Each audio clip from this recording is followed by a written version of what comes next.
Assalamualaikum everyone, I am Faiza. Today I will show you how you can install Composer in your Windows.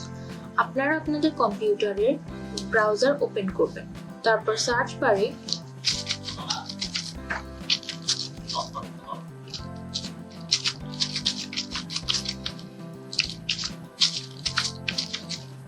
getcomposer.org লিখে search দিবেন। তারপর এরকম একটা page show করবে। তারপর আপনারা এখানে ডাউনলোডে যাবেন। তারপরে এরকম একটা পেজ আসবে। আপনারা যেহেতু উইন্ডোজ ইনস্টল করছেন তাহলে আপনারা ডাউনলোড এন্ড রান এখানে ক্লিক করবেন। তাহলে একটা ফাইল অটোমেটিক ডাউনলোড হয়ে যাবে। তারপর ফোল্ডারে যাবেন। তারপর আপনারা ফাইলটাকে ইনস্টল করবেন।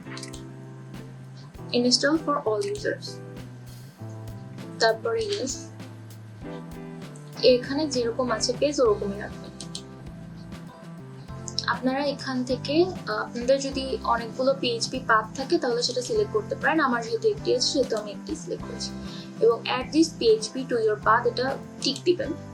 তারপর নেক্সটে যাবেন। এই পেজে যেরকম আছে ওটা ওরকমই রাখবেন।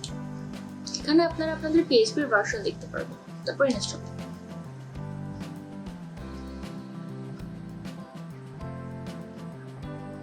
তারপরে নেক্সট এন্ড ফিনিশ। এবার আপনাদের কম্পোজারটা ভালো মতো ইনস্টল হয়েছে কিনা সেটা দেখার জন্য আপনারা আপনাদের সার্চ বারে যাবেন এবং সিএমডি লিখবেন। এবার আপনারা সিএমডির মধ্যে কম্পোজার লিখবেন।